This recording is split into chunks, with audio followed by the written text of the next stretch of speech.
بسم اللہ الرحمن الرحیم۔ عزیزان محترم، جب کوئی بڑا مقصد ہوتا ہے، کوئی چیز بڑی ہوتی ہے تو اسے روکنے کی سازشیں بھی بہت بڑی ہوتی ہیں۔ دوسری طرف جو فورس کام کر رہی ہوتی ہے وہ چھوٹی نہیں ہے۔ جب اللہ نے انسان کو خلق کیا، روئے زمین پہ بھیج دیا اور اپنے ہادی ایک کے بعد ایک بھیجتا رہا، تو ایسا نہیں تھا۔ مطلب کیا تھا؟ اللہ انسان کو ہدایت دیتا، انسان ہدایت لیتا رہتا۔ رکاوٹیں کیوں آئیں؟ کیونکہ سامنے ایک ایسی فورس ہے کہ جو اس ہدایت کو پہنچنے میں رکاوٹ ہے۔ ایک باطن ہے اور ایک ظاہر ہے۔ دو طاقتیں انسان کو ہمیشہ کھینچتی ہیں۔ ایک وہ ابلیس ہے کہ جسے خدا نے اپنی جگہ سے نکال دیا اور اس نے بھی وقت معلوم تک کا وعدہ لے لیا، اس کو مل گیا، موقع مل گیا۔ دوسرا انسان کا اپنا وجود ہے۔ خدا نے انسان کو بھی ایسا خلق کیا ہے کہ اس کے اندر چیزوں کی طرف کھنچنے کا، اٹریکٹ ہونے کا فطرتاً اس کے اندر اللہ نے اس کو ایسا رکھا ہے۔ مثال کے طور پر آپ کو اگر بھوک نہ لگے تو آپ نے کھانا تو نہیں کھانا۔ ایک آدمی کو بھوک ہی نہ لگے، کھانا کھائے گا؟ نہیں کھائے گا۔ اب اگر یہ جو بھوک ہے اس کی ہے، یہ اس کو کیسے پتہ چلتا ہے اس کو بھوک لگ رہی ہے؟ میڈیکل سائنس یہی کہتی ہے کہ بہرحال جہاں خوراک ہونی چاہیے وہاں جب خوراک نہ ہو تو وہ سگنل کو برین میں ٹرانسمٹ کرتی ہے۔ برین میں ٹرانسمٹ، جب برین میں یہ سگنل ٹرانسمٹ ہوتے ہیں تو وہ شعور کو احساس دلاتا ہے کہ تمہیں بھوک لگ رہی ہے۔ پیاس بھی ایسی ہے۔ پیاس بھی تشنگی کا احساس نہ ہو، چاہے باڈی ڈائلیوٹ ہی کیوں نہ ہوتی جائے، اگر احساس نہ ہو اور ایک شخص کھاتا رہے اور سگنل اس کو یہ ٹرانسمٹ کر ہی نہیں رہے کہ تمہارا پیٹ بھر گیا ہے، تو وہ کھاتا رہے گا۔ شخص پانی بھی پیتا۔ اس کا مطلب ہے کہ بہرحال ایک انٹرنل فورس ہے جو چیزوں کو انڈرسٹینڈ کرتی ہے اور انسان کے برین کو سگنل دیتی ہے۔ اب یہ نیچرل ہے۔ اب ایک شخص کو بھوک نہیں لگ رہی، ہم کہتے ہیں بیمار ہو گیا ہے۔ بچے کو بھوک نہیں لگ رہی، اس کو شربت پلاؤ، اس کو فلانی چیز کھلاؤ، ایپیٹائٹ اس کا ہو۔ شخص کو نیند نہیں آ رہی، تھک رہا ہے، گر رہا ہے، برین سگنل ہی نہیں لے رہا، نیند نہیں آ رہی اس کو۔ یا زبان ذائقے کو ٹرانسمٹ کرنا چھوڑ دے۔ مثال کے طور پر جب آپ بیمار ہوتے ہیں تو کیا ہوتا ہے؟ کھانا کوئی بھی اچھا کیوں نہیں لگتا؟ کھانا تو وہی ہے، آپ بھی وہی ہو۔ سگنل ٹرانسمیشن بریک ہو جاتی ہے۔ تو یہ جو ٹرانسمٹ ہو رہا ہے یہ کہاں ہو رہا ہے؟ یہ برین، کیا یہی عقل ہے یا اس کے علاوہ کوئی اور چیز بھی ہے؟ اچھا، یہ تو ظاہری چیزیں ہو گئیں۔ اب باطنی چیزیں، نماز پڑھ رہا ہے، لذت نہیں آ رہی، کیوں نہیں آ رہی؟ یہاں تو نہ زبان ہے، نہ ذائقہ ہے، نہ پیاس ہے، نہ بھوک ہے، تو کون سی ایسی چیز ہے جو مریض ہو گئی ہے جسے لذت عبادت کے سگنل ٹرانسمٹ نہیں ہو رہے؟ ہے نا؟ تھوڑا مشکل ہے لیکن بہرحال ہے۔ یعنی میں قرآن پڑھ رہا ہوں، میں اپنی بات ہی کہوں گا، میں آپ کو تو نہیں کہہ سکتا، آپ مجھ سے بہت بہتر ہیں۔ قرآن پڑھ رہا ہوں، تھوڑی دیر پڑھا، بند کر دیا، تھوڑی دیر پڑھا، بند کر دیا۔ ہو سکتا ہے کچھ اور پڑھ رہا ہوں، انسٹاگرام کھولا ہوا ہے، گھنٹہ ہو گیا، تھک نہیں رہا، ایک ریل، دوسری ریل، تیسری ریل، آنکھوں میں نیند آ گئی مگر پھر بھی یوں ہے، قرآن میں ایک صفحہ نہیں پڑھ پا رہا۔ تو کون سا سگنل ہے جس میں گڑبڑ ہو گئی ہے. کہیں تو ٹرانسمیشن ہے نا. اب ایک شخص ہے تہجد کی نماز میں، قنوت میں، وتر میں دعائے ابو حمزہ پڑھ رہا ہے. دعائے ابو حمزہ پتہ ہے نا آپ کو؟ چلیں تھوڑی اور ہلکی دعا لے آتا ہوں. دعائے جوشن کبیر رمضان میں پوری نہیں پڑھی جاتی. مولانا پڑھتے ہیں، ہم لوگ پھکواتے رہتے ہیں، انہوں نے تو پوری پڑھی ہی ہوگی کم از کم. دعائے جوشن کبیر پونا گھنٹہ لگتا ہے، فاسٹ ٹریک میں بھی جائیں آپ. قنوت میں ایک شخص دعائے جوشن کبیر پڑھ رہا ہے اور لذت بڑھتی چلی جا رہی ہے، بڑھتی چلی جا رہی. تو یہ کون سے سگنل ہیں جو کہیں اور ٹرانسمٹ ہوتے ہیں؟ جب روح طاقتور ہو جائے، بدن گھنٹوں کھڑا رہتا ہے عبادت میں مگر تھکتا نہیں ہے. تو کہیں کچھ گڑبڑ ہے. یہ گڑبڑ ہی تو ہے، تبھی تو ہم آگے نہیں بڑھ پا رہے. دنیا کی لذتیں بہت اچھی لگ رہی ہیں اور یہ نیچرل ہے. ہاں ایسا نہیں ہے آپ بولیں کہ یہ نہ ہو، نہیں ہوگی، یہ ہونی بھی چاہیے. نہ ہو تو انسان مریض ہے، مریض ہے نا. ذائقہ نہیں ہے، کھانا نہیں ہے، فلانی چیز ہے. صاحب بتائیں جی کتنی زبردست جگہ ہے جی، رنگ ہے اور ماشاءاللہ گرینری ہے، بولیں جی مجھے نہیں اچھا لگ رہا. بولے بھائی مریض ہو، ورنہ یہ تو نیچرل ہے، یہ تو اچھی لگنی چاہیے. تو اس کا مطلب ہے کہ بدن چیزوں کو سمجھ رہا ہے، روح کی جو چیزیں ہیں وہ سمجھ میں کیوں نہیں آ رہی؟ کیونکہ ہم اس کو ڈائیگنوز نہیں کر پا رہے. دنیا کی کوئی ایکس رے مشین روح کو سکین نہیں کر سکتی کہ اس میں مشکل کیا پائی جاتی ہے. اسی کے لیے اللہ نے 1,24,000 کو بھیجا. ان کا کام کیا تھا؟ قرآن کہہ رہا ہے، قرآن کہہ رہا ہے وہ جو زکیہم، وہ تمہارا تزکیہ کرتے، تمہیں پاک کرتے. وَيَتْلُو عَلَيْهِمْ آیَاتِهِ، تمہارے لیے آیتوں کی تلاوت کرتے. وَيُعَلِّمُ الْحِکْمَةَ، تمہیں حکمت کی تعلیم دیتے. یہاں کہیں نہیں بولا تمہیں روٹی دیتے، تمہیں پانی دیتے، نہیں. کس کو چاہیے یہ سب؟ اس کو جس نے اس بدن کو کچھ دیر کے لیے رکھا ہوا ہے. یہ بدن تھوڑی دیر ہے، بدن یہاں سے اترا ختم، 60 70 80 90 بدن اتنا ہی ہے. یہ ہے جو ٹرانسفر ہو رہی ہے، ایک عالم دوسرا عالم، پھر تیسرا عالم، پھر چوتھا عالم. یہ عالموں میں کون ہے کہ انا للہ و انا الیہ راجعون، اللہ ہی کی طرف سے آیا ہے اور اللہ. اب کتنے عالم سے یہ نیچے آیا ہے اور کس عالم میں ہے؟ درک تو یہی ہے، فی الحال تو ابھی ہم یہی ہیں. ابھی جب ہم دوسرے عالم میں بیٹھے ہوں گے تو وہاں بات کریں گے. فی الحال تو ہم اسی عالم میں ہیں. تو اس عالم میں جب بیٹھے ہوئے ہیں، فی الحال تو ہم ابھی سینٹرل اسٹیٹ میں ہیں. آ گئے، واپس بھی جانا ہے. اب جو واپس جانا ہے کس نے جانا ہے؟ بدن جائے گا؟ بدن تو نہیں جائے گا. آپ دفنا دیں، تھوڑے دنوں بعد سٹوری ختم. جتنے بھی آپ بدن پہ پیسہ لگوا لیں، اچھی بات ہے، بہرحال انسان کو صحت کا خیال رکھنا چاہیے، لیکن بدن تو یہی رہ جائے گا. تو جس نے جانا ہے اسی کے لیے 1,24,000 آئے ہیں. اور آج کا پورا سسٹم ہمیں پوری توجہ بدن پہ لگا رہا ہے، پوری توجہ. بدن رہنا، آسائشیں، کھانا پینا، ذائقے، کھا کھا کے تھکتا ہی نہیں ہے انسان.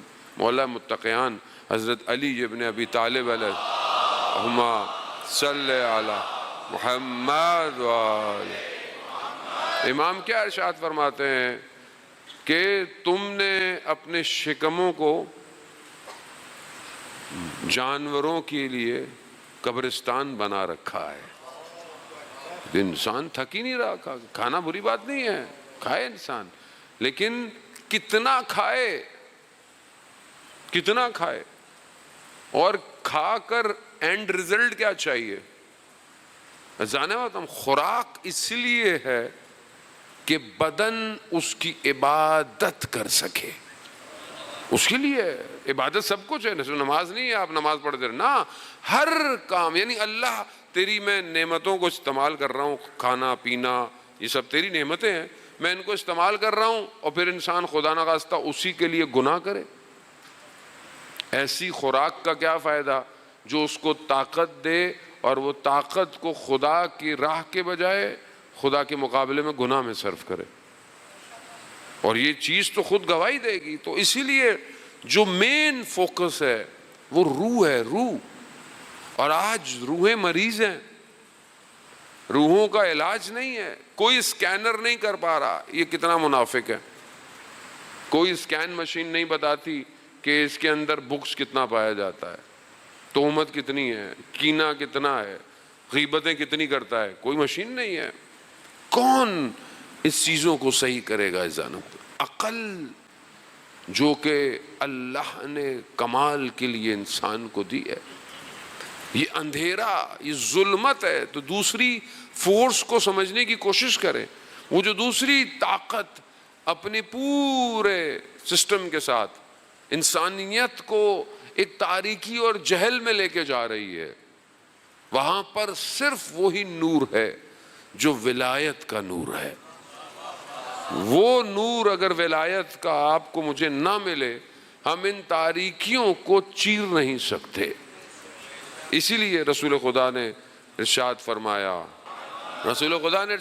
ان الحسین مصباح الہدا، ہدایت کا چراغ ہے، یہ چراغ نہ ہو تو یہ جو انسانیت جو جہالت سے بری ہے یہ ڈوب جائے گی، یہ غرق ہو جائے گی، یہ اندھیرا ہے، تاریکی۔ حسین چراغ ہے، اسی لیے یہ ذکر چراغ ہے، یہ مجلس ہدایت ہے، یہ تربیت کی جگہ ہے، یہاں سے اٹھنے والا خدا کے قریب ہوتا ہے۔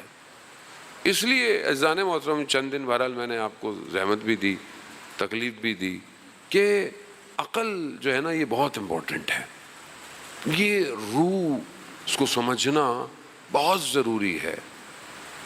بے شک بدن امپورٹنٹ ہے، بدن تاثیر لیتا ہے، بدن سالم ہوگا تو روح کا بھی ساتھ دے گا، لیکن آپ دیکھیں نا کیسی ارواح گزری ہیں بدن کے ساتھ کہ خدا کی عبادت میں کھڑے ہوئے ہیں، تھک نہیں رہے، خدا کی عبادت، رکوع میں ہے رکوع میں ہے، سجدے میں ہے سجدے میں ہے، تلاوت کر رہا ہے، قیام ہے تو قیام ہے۔ ہم اپنی زندگی میں ان ساری چیزوں کو کہاں دیں گے؟ اب آپ بولے مولانا صاحب کہ ہر وقت سجدے میں پڑے رہیں، نہیں، کبھی تو سجدہ تولانی ہو، کچھ تو کیلکولیٹ کروں کہ میرا سجدہ کتنی دیر کا ہے۔ اور سائنس بھی یہ کہتی ہے اب تو کہ سجدہ خاک پہ جب آپ کرتے ہیں تو آپ کی نیگیٹو جو باڈی کے اندر ہوتی ہیں وہ زمین اس کو کھینچ لیتی ہے، اسی لیے خاک پہ سجدہ ضروری ہے، اور بہترین خاک خاک کربلا ہے۔ زمین میں پاور ہے، زمین کے اندر پاور ہے جو برین کے ساری آپ جب باڈی ٹرانسمٹ کرتے ہیں سب اس کو جتنا طولانی سجدہ ہوگا۔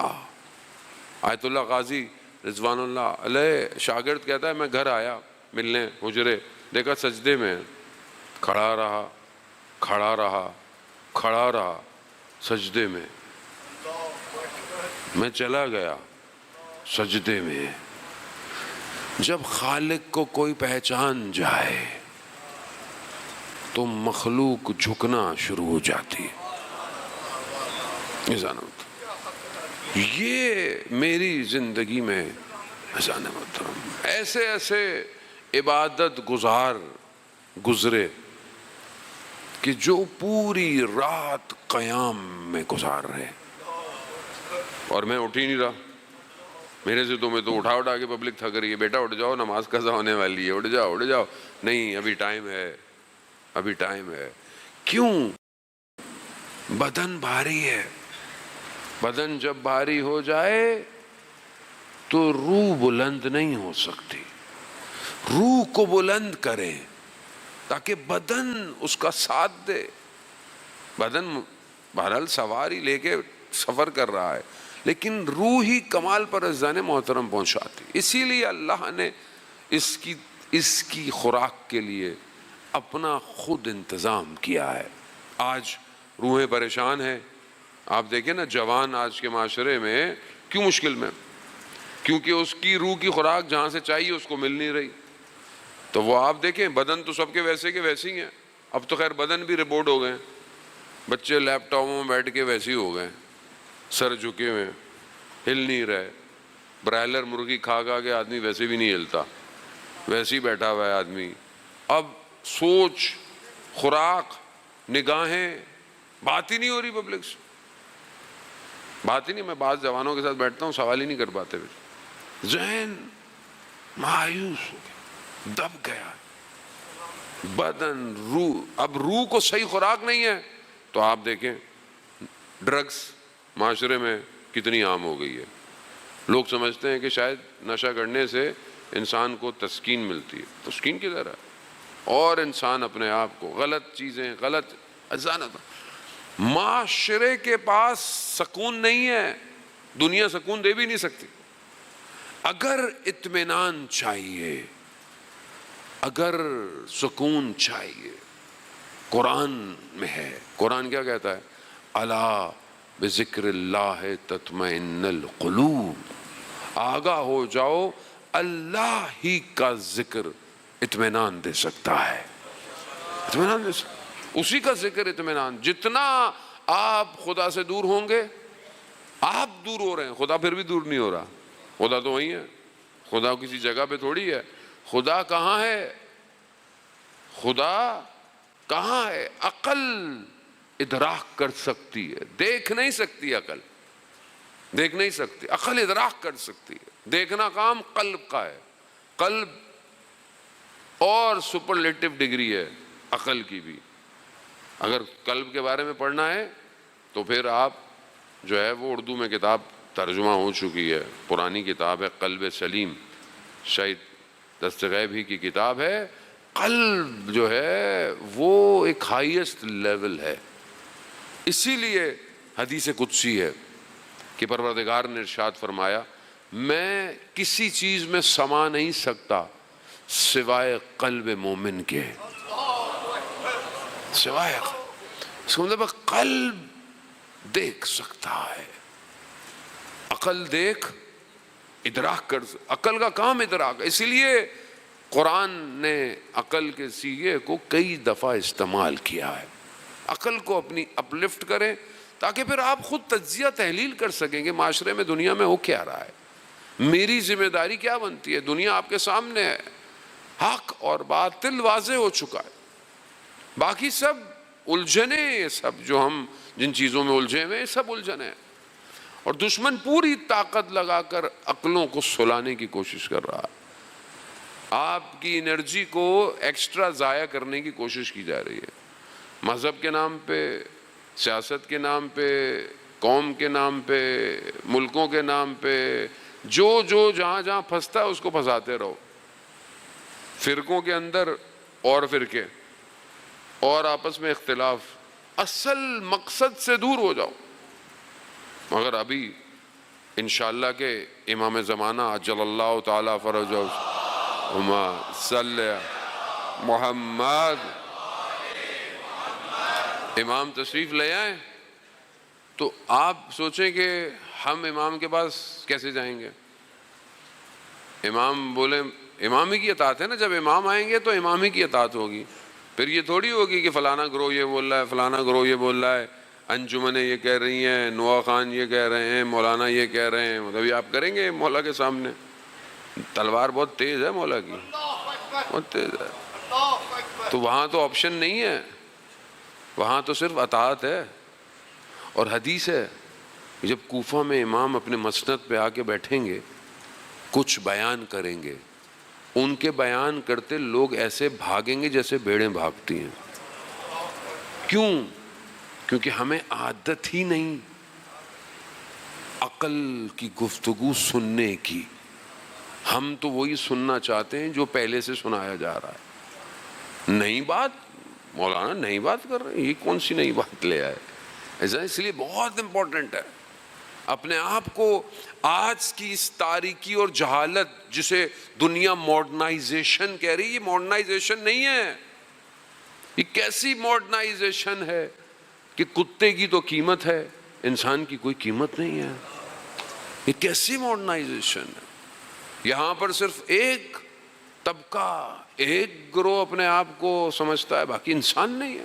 فلسطین میں آپ کے سامنے کتنے بچوں کی قربانی ہو گئی. دنیا خاموش ہے, دنیا بول ہی نہیں رہی ہے. تو یہاں عقل سلا دی گئی ہے. دشمن یہی کام کرتا ہے نا, دشمن کیپسول دیتا ہے ہر سال, دیکھتا ہے قومیں کہاں کھڑی ہوئی ہیں, ایسا نا, تو اپنی روح کو اوپر کام کریں. اب ہر شخص اپنی روح کے اوپر اس کا امتحان الگ ہے. یہ سید ہاشم حداد جو کربلا کے رہنے والے تھے, آقا قاضی کے شاگردوں میں سے تھے. لوہے کا کام کرتے تھے, حداد لوہار کو کہتے ہیں. لوہے کا کام کرتے تھے, تھوڑے سے پیسے ملتے تھے, باکس رکھا ہوا تھا, اس پہ لکھا تھا جس کو جتنی ضرورت ہے لے جائے. جو بچتا تھا گھر لے آتے تھے. فقر کی زندگی تھی, غربت میں زندگی گزارتے تھے. گھر جو تھا وہ زوجہ کی والدہ وہ سامنے رہتی تھی, اور اسی غربت پہ ہر وقت ان کو تانے پڑتے تھے, سنتے رہتے تھے. ایک دن تانے زیادہ پڑ گئے, اپنی چھت پہ چلے گئے کہ مجھے آواز نہ آئے, لیکن انہوں نے وہاں بھی نہیں چھوڑا. نکلے, کربلا چھوٹا سا تھا, باہر بھاگے جنگل کی طرف. بھاگتے بھاگتے دیکھا کہ خود برابر میں بھاگ رہے ہیں. امتحان یہی تھا, استاد نے یہی کہا تھا کہ تمہیں صبر کرنا ہے, تمہیں خاموش رہنا ہے. اور اس امتحان میں کامیاب ہوئے. روح تجرد کر گئی, بدن سے روح باہر آ گئی, خود اپنے آپ کو دیکھ رہے ہیں. کہہ رہے ہیں پھر روح نے پرواز کیا, میں نے اوپر سے پھر کائنات کے جلوے دیکھے. جب روح کے اوپر کام کریں گے, روح کا کنیکشن باڈی کے ساتھ ہے. آپ کا میرا امتحان الگ الگ ہے. ہو سکتا ہے میرا امتحان کسی اور چیز سے ہو, آپ کا امتحان کسی اور چیز سے. اور جب تک آزمائش میں نہیں ڈالے جائیں گے کامیاب نہیں ہوں گے. فتنے کا دور ہے, آخری زمانہ ہے, فتنہ ہوگا, فتنہ اس سے بڑھ کر ہوگا. لیکن دعا یہ مانگنی چاہیے, خدا مجھے ان فتنوں میں کامیابی دے.